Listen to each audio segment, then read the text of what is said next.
Scott, you're the sales director at Douglas Laing. Thank you so much for having us here today to have a chat about your whiskies. Thanks for coming along. It's amazing. So first of all, I think give us an overview of where you're at in GTR, because you're relatively new to the channel. Yeah, well, Douglas Laing aren't really new to the channel. They've been in the GTR market now probably for, I would say, decades actually, with going way back to King of Scots 70 odd years ago. But with the remarkable regional malts, which is very much our focus now, yeah, we're still in our infancy really, having only launched the range in 2020. I mean, an interesting time to launch some whiskies. So. Yeah, very much. We bottled and packed the range a matter of weeks before COVID changed the world. So yeah, that was an interesting first year. Definitely. And something I love about the range is how it's so character driven. I feel like you really capture the essences of Scotch whisky regions through sort of design that really alludes to the flavour. Yeah. How is that resonating with passengers and travel retail? Yeah, I think it does. I think the contemporary look of the whiskies gives us some storytelling opportunities for sure, around the characters that are on the bottles, but actually the regions from which they come as well. So I think people are ready. I think whisky drinkers, whisky shoppers are ready for innovation in the category, and I think contemporary labels such as ours give us the opportunity for that. Yeah, I'm really interested in the blended malt category, which some of them are as well. Do you think consumers in travel retail understand what that is? Do you think consumers in general understand blended malts? I think it's mixed. I think whisky enthusiasts certainly do, and see the real value and and value the expertise that goes into producing some premium blended malts. I think definitely for sure. I think there's still a lot of work to do, because I think we need to recognise the people that are buying whiskies maybe aren't the people that will be consuming the whiskies. So maybe don't have the expertise or haven't had the education in blended malt that maybe we would like them to have had.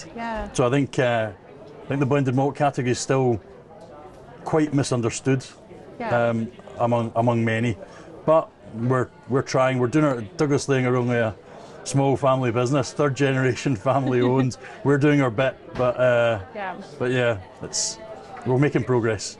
I think it's actually really exciting, almost as a follow-up question to that, because travel retail obviously is widely considered to be a shop window to the world, and to have blended malts start to emerge in there, I think we'll do a bit of that education work more broadly across the category. Yeah, for sure. I mean, people see GTR as the global shop window, I guess, for brands. So this channel for us with the remarkable regional malts gives us a whole new platform with a whole new set of new shoppers to educate, to engage, and we see the benefit in that in domestic markets as well. So. Yeah, that's so interesting actually that you are seeing travel retail almost like, unlock by the sounds of it some domestic markets. Yeah, it certainly does. Yeah, where would you say you're seeing the most traction both in GTR and domestically with the regional malts? Probably still more in Europe at the moment, although we are making good progress in Asia, in some markets in Asia as well. But yeah, lots more to go at. Lots more to go at. Moving away from blended malts, some big news from you guys has been around Strathearn, the distillery, single malt. Very much. Give us a sort of elevator pitch for the distillery. What sets it apart? What's exciting about it? Okay, well, Strathearn, we bought Strathearn in September 2019. The Laing family bought it then. And since then, we've been really doing a lot of great work on the quality of the spirit, the production processes, all without changing the footprint of the distillery. So we've improved capacity. We've imparted our own wood policy, which we think is vitally important as well for the quality of the end spirit as well. So Strathearn's came on a bit of a journey in the last 5 years, culminating, I guess, in the launch of our inaugural bottling at the beginning of this year. Exciting. So is that inaugural bottling in GTR yet? Not just yet. Not yet. New. Not just yet, but we are talking to several operators about Strathearn. The challenge we have is it's a very small distillery, Strathearn. So only 50,000 litres of alcohol a year. Tiny. So it's one of the smallest distilleries, Scotch malt whisky distilleries in Scotland, and the production is very small. So it's we distill around a barrel a day. Wow. But I feel like that's such an interesting narrative in and of itself. It's so inherently scarce. It's a very exciting single malt to be able to get your hands on. Yeah, indeed. And when people visit, they see the care and attention that the team of only 3 distillers take. So everything from, there's no spirit safe at Strathearn. They cut the spirit just by taste. That's incredible. So really cool to be there to see that happen as well. And because of that, you get the kind of real premium quality of spirit you would expect from one that gets the real hands-on attention from the distillers. You mentioned the wood policy and maturation as somewhere where you've made a real difference since acquiring your distillery. Can you tell us a bit more about your philosophies there? Well, I'm by no means a wood expert. But the inaugural bottling is a blend of only 32 single casks. That's really small again. Really small, yeah, only 2,000 cases globally in 2024. And next year probably won't be much more. Because we're focusing on the quality and not the quantity. And wood plays a vital part in that. And Cara and Fred are incredibly involved as well in the types of wood that we're using for the single malt, for Strathearn single malt. So it's family-owned business, and Cara's in the business every day, leading us, delighted to say, and Fred's still in the business as well, offering Cara the support and guidance that she looks for sometimes. Yeah, I feel like there's something really charming about having like such a small distillery doing really exciting things that's family-owned. To what extent do you think that would really resonate with travel retail consumers, those narratives? Yeah, I think people are looking for something different quite a lot of the time. And for me, I don't think you can get much more different than a tiny distillery at the foot of the Highlands of Scotland, led by one head distiller and two others in the team, producing real quality liquid. A lot of people will not have visited the Highlands of Scotland, so if Strathearn gives us the opportunity to talk a little bit more about the region and the craftsmanship that goes into our whiskies, then I think people are looking for stories. People are looking for premium quality brands with real provenance and authenticity. That's so exciting that, you know, Strathearn is part of your own company and it's yours. But something that I've noticed Douglas Laing do is partner with sort of other businesses or brands outside of the industry, Rangers Football Club being one of them. Do you think there's an opportunity for those kind of co-branded whisky partnerships in travel retail? I think there probably is, yeah. I think there are certainly a stepping stone to that would be something we do a lot in domestic. We've done it only once in GTR so far, but it would be market exclusives or customer exclusives, where the operator or the importer has a real say in the spirit that we put in the bottle and the design of the label and things like that. We have a lot of fun at Douglas Laing with the remarkable regional malts certainly as well, and some of our single cask bottlings like Old Particular, where we welcome the input from our importers to design labels and to decide actually if we were to bottle at a certain ABV or something different, or if they want to bottle something with a certain wood finish. So we work very closely domestically, and we're starting to do that in GTR as well now, because I think points of difference is good. It's something new and something exciting for a category that frequent travellers are probably looking for something they've not seen before. I think that's really interesting, and I hadn't necessarily thought to ask you this, but it feels like across the breadth of the business there's so much room for flexibility, and I think that's incredibly exciting. Do you think something like a single cask release that was exclusive to perhaps a location or a retailer, is that something that you think consumers would be excited about? Yeah, I think so. I think it gives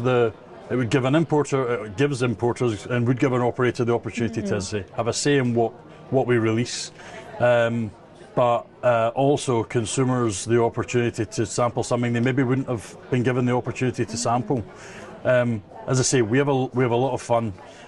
When I joined Douglas Laing over 4 years ago now, I was told by Cara and Fred that they they wanted to strip out the complexity from the business. We're not doing a very good job of that because we're very agile. Yeah. We love hearing from our customers around what it is they're looking for specifically for their customers, and we do our very best to match those needs.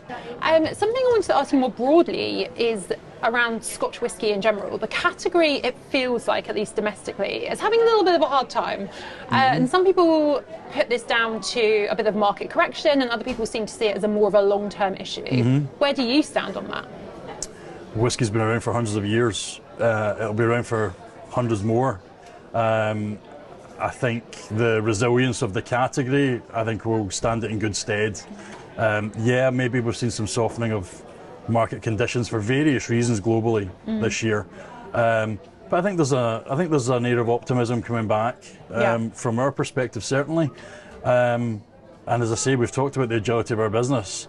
No year in the last 4.5 that I've been involved with Douglas Laing, no year's gone to plan. But we're fleet of foot because we're small and agile, so that gives us the opportunity to pivot and find new opportunities. And I'm sure next year will be a different year, and it will not go to plan either. Just a couple more questions. Sure. Firstly, I wanted to ask you about whisky trends. And as you say, whiskey's been around for a long time. I feel like compared to perhaps gin or other categories, trends seem to happen with a much slower evolution. But what are you seeing at the moment that consumers are getting excited about within Scotch whisky?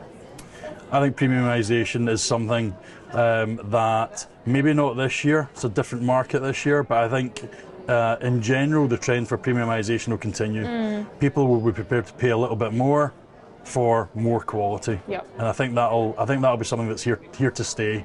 But I also think we talked a little bit about wood and the importance of wood and the development of Scotch malt whisky. I think that's crucial. I think consumers and shoppers are looking for more information on the products that they're buying and consuming. So we at Douglas Laing are certainly focused on that. We want to give them as much information as we can, which is why when you pick up a bottle of our Old Particular, it'll tell you everything from number of bottles, and we even give you tasting notes on the whiskies. We're going to go into a lot more detail around the wood that we use as well for some of our single casks, as well as our remarkable regional malts too. So we're going to reward the consumers, I guess, with as much information as they want. I feel like that transparency piece kind of almost goes hand in hand with that education as well. Like there is definitely a subsection of consumers who want all the information they can possibly have. And if you're able to give them that transparency, it kind of meets that appetite. Yeah, sure. Definitely. I mean, we should be proud, I guess, of the provenance of our brands and our whiskies and our methodology and things like that, and what's not to share. Yeah. And then my last question, what's exciting you in Scotch whisky right now, and particularly within Scotch whisky and travel retail? I think it is the space to grow for the blended malt category. It's got to be. I think we're certainly trying to innovate. We're certainly trying to raise the profile of the category. Education's a massive part of that. But I think it's a challenge. And it's not a challenge we'll overcome in the next 12 months or 2 years or 3 years. It's going to be with us for a good period of time. But I think what excites me is the ability to, with contemporary brands like the Remarkable Regional Malts, to try and attract different shoppers or different drinkers into the Scotch malt whisky category.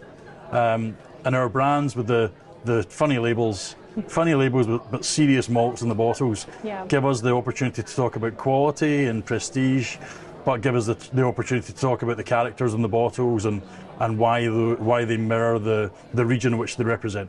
I think that's really exciting. Scott, thank you for taking the time to have a chat with us. No, thank you very much.